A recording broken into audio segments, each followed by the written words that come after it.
नमस्कार बच्चों, स्वागत है आपका इस वीडियो में जिसमें हम अध्याय 24 बाल महाभारत कथा की चर्चा करेंगे। शुरू करते हैं। तो बच्चों, मंत्रणा 13वां वर्ष पूरा होने के बाद पांडव विराट जी की राजधानी छोड़कर उपप्लव्य नगर में रहने लगे।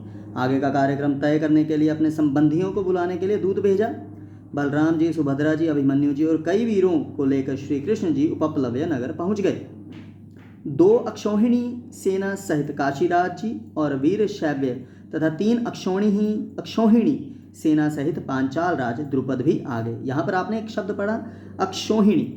ठीक है, तो बच्चों इसका भी मैंने खोजबीन किया नहीं, मतलब ये सेना की गिनती बताती है ना, 1 अक्षौहिणी, 2, 3 इस तरह। उनके साथ शिखंडी, द्रौपदी जी का भाई धृष्टद्युम्न और द्रौपदी जी के पुत्र भी आ पहुंचे और कितने ही राजा अपनी अपनी सेना के साथ पांडवों की सहायता के लिए आ पहुंचे।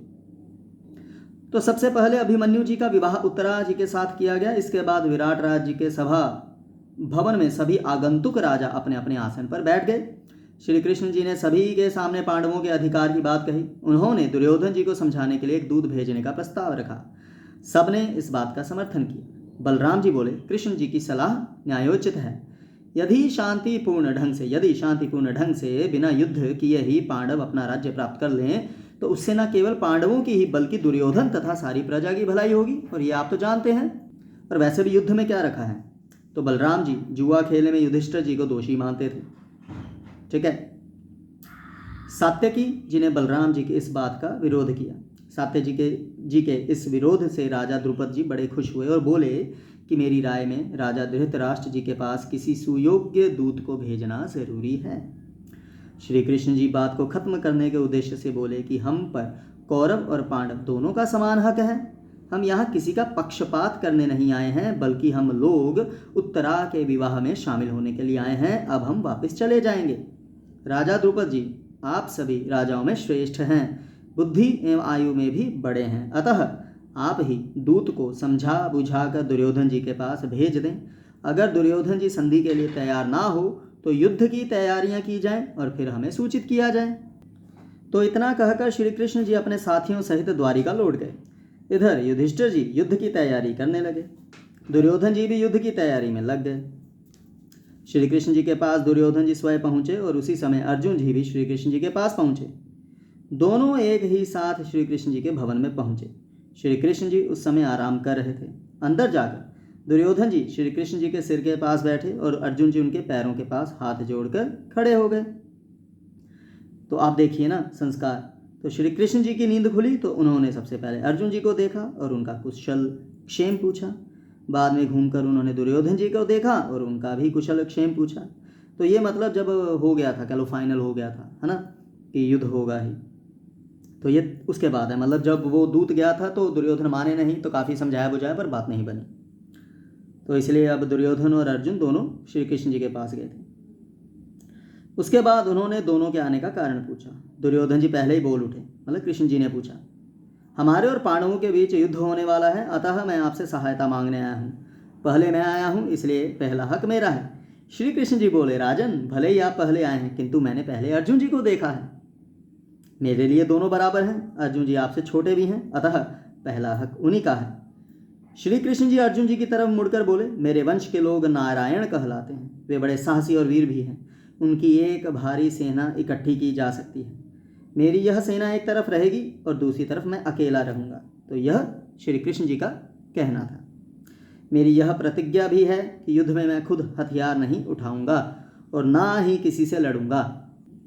तुम भली भांति सोचकर बताओ कि इन दोनों में से तुम किसे लेना पसंद करोगे। अर्जुन जी बोले, आप शस्त्र उठाएं या ना उठाएं, मैं तो आपको ही चाहता हूँ। इस बात से दुर्योधन बहुत खुश हुए और वह श्री कृष्ण जी की लाखों वीरों वाली भारी भरकम सेना लेकर फूले नहीं समाये। अब देखिए, जो ईश्वर को जानता है वो जानता। अब दुर्योधन को मूर्ख कहें क्या कहें। तो वह खुश होकर बलराम जी के पास पहुंचे। बलराम जी ने कहा, मैं युद्ध में तटस्थ रहूंगा, क्योंकि जिधर श्री कृष्ण जी ना हो उस तरफ मेरा रहना ठीक नहीं। तो अर्जुन जी की सहायता मैं करूंगा नहीं, अतः तुम्हारी भी सहायता मैं नहीं कर सकता। तो दुर्योधन जी खुशी खुशी हस्तिनापुर लौट गए। वह मन ही मन सोच रहे थे कि अर्जुन कितना मूर्ख है, जबकि वो खुद थे। उन्होंने इतनी बड़ी सेना की बजाय निशस्त्र और सेना विहीन कृष्ण जी को चुना। इधर कृष्ण जी ने अर्जुन जी से पूछा, सखा अर्जुन, एक बात बताओ, तुमने सेना बल की बजाय मुझे निशस्त्र को क्यों पसंद किया? अर्जुन जी बोले, बात यह है कि आप में वह शक्ति है जिससे आप अकेले ही इन तमाम राजाओं से लड़कर इन्हें कुचल सकते हैं। तो अर्जुन जी की बातों पर श्री कृष्ण जी मुस्कुराए। अर्जुन जी को उन्होंने प्रेम से विदा किया। इस तरह से श्री कृष्ण जी अर्जुन जी के सारथी बने और पार्थ सारथी की पदवी प्राप्त की।